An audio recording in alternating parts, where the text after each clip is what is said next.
This is the Shine On You Crazy Daisy podcast, and I'm your host, Trudy Simmons from the Daisy Chain Group, providing platforms for women entrepreneurs to be seen and heard.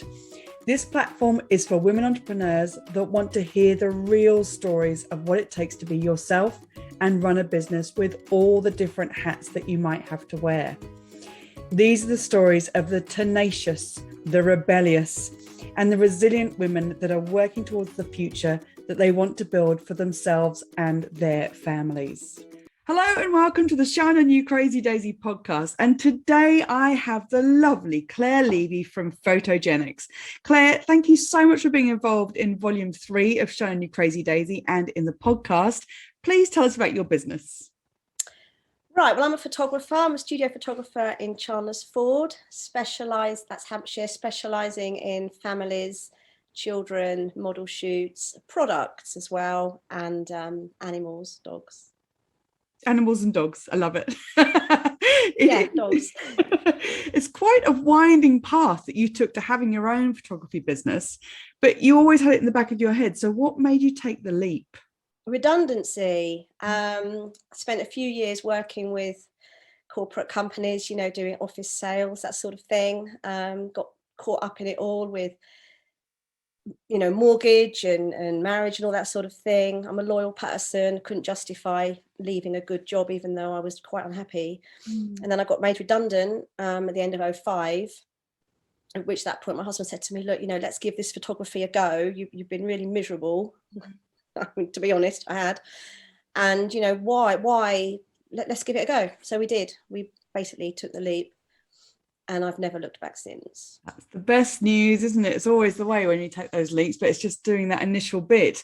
But what's brilliant in the chapter is that you spell out that the technical side that you could learn, but the social and mental side was very different. So talk to us about that.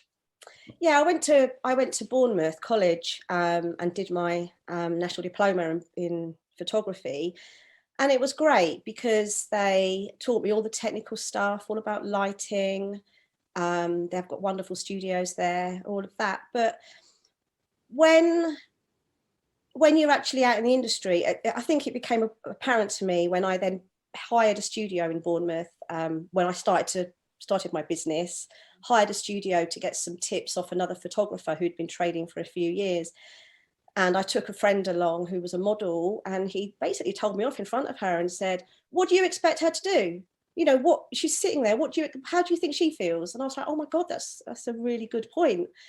So I've always become, when I started taking pictures of people that I didn't know, it's like, you don't know how they're feeling. And all I can do is make them feel as comfortable as possible. And in the chapter, I've explained that I just basically chat and find something a way of them talking about themselves. And then I just make them laugh and take pictures, and they're not even aware half the time that I'm taking the pictures, which is how I get the natural shots. But it's all about them. And there's so much mindfulness these days. There's so much awareness about mindfulness and about how you don't ever know how someone else is feeling. Just don't ever judge, all of that. So, well, I think as well, an open mind. You feel like you've been in that miserable situation where you had to keep the bright face on and go into work every day and work through those things. But being in front of a camera for a lot of people is terrifying, let alone, oh, I don't like my picture, all those things. It is terrifying. And you get the wrong photographer that just wants to take the shots. It doesn't capture their personality. And I think with what you do, you capture the personality, you capture the moments that gives people the ability to be able to see themselves in a different light. Yeah. And there's nothing worse than an awkward silence. Chit chat's sometimes awkward, but awkward silence is, I think that really puts people on edge. My friends laugh at me. It's like, Claire, there's never a silence when you're around. No, sometimes I just talk for the sake of it, and I think, oh my God. But better that than not chewing someone's ear off, but better that than an awkward silence. And people are like, well, what do I do now? Where do I look? I think that's I try anyway. Exactly. What are the challenges that you have in your own business? Marketing. Marketing, and yeah, you never know that you're doing the right thing, and sometimes you spend hours on a certain marketing project and you feel like it doesn't get you anywhere, but actually it does, because people see it, they remember it online or on something, and they might contact you months later. But you never actually know that. And yeah, it's something that you feel like you can slog for weeks. When I go really quiet, I sometimes think, oh, I haven't actually marketed for a while. So you think up a campaign and you run it, and sometimes the results can be really disappointing, but you just have to think, well, it's just not the right time. But people do come back months later, and if you keep at it, if you keep your exposure on social media, you do plant something in people, that the memory. Whereas if you just put a one-off thing, it gets forgotten. Yeah. It's like they used to say the newspaper was the most disposable item in a shop. Yep. Wow. The on the back of the book and at the start of the podcast, I say that in business we have to wear all these different hats, and when you've got such a talent in photography and helping people be at ease and doing your talent, it's all the other things that go into running a business that we have to think about and wear those different hats. However we feel about each of those, because marketing is not my thing either. But we have to do it, or we have to find the right people to help us. Yeah, we do. What's one lesson that you would want every entrepreneur to know? Basically, what you put in, you will reap the benefits. It doesn't just come to you. It is hard work. It's hard work working for yourself. It's your livelihood. And also what I have really learned is to value your worth. I started off obviously doing this. I had to be cheap. I had to get the people through the door. I had something to show for myself, building up a portfolio. And occasionally I've had a lot of repeat business, but some of my repeat customers years later have, wow, you've put your prices up, you're expensive now. I've had to put my prices up because it's my livelihood. And it's really hard putting a worth on what you do. And it's really hard sometimes getting people to appreciate your worth of what you do. That's something to learn. And also you've just got to keep going. If you're going to give up, business doesn't just come to you. Like I said, when I go quiet, I have to market. But don't give up. And you do reap the benefits if you work hard.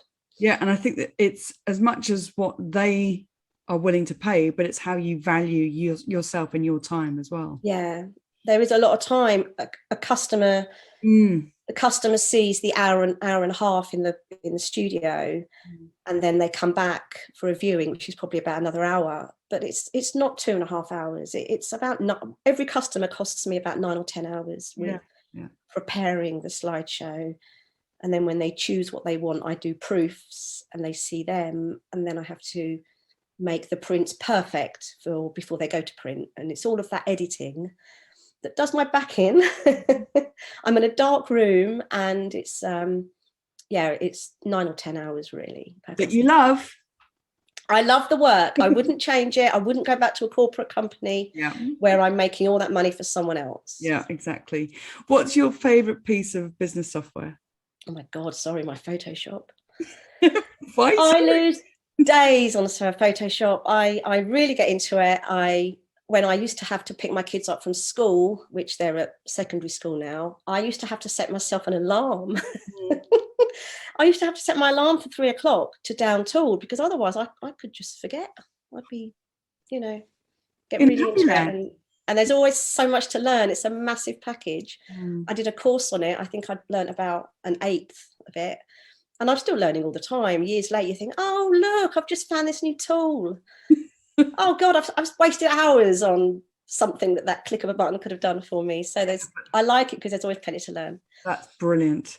Claire, thank you so much for telling us about your business and for being a part of the Shine You Crazy Daisy book and podcast. Thank you for choosing me.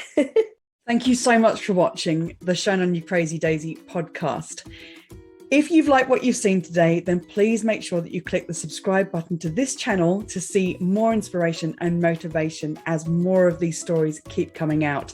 And if you want even more, click on the link below this video and go and have a look at the series of books Shine On You Crazy Daisy and get even more inspiration and motivation for you and your business.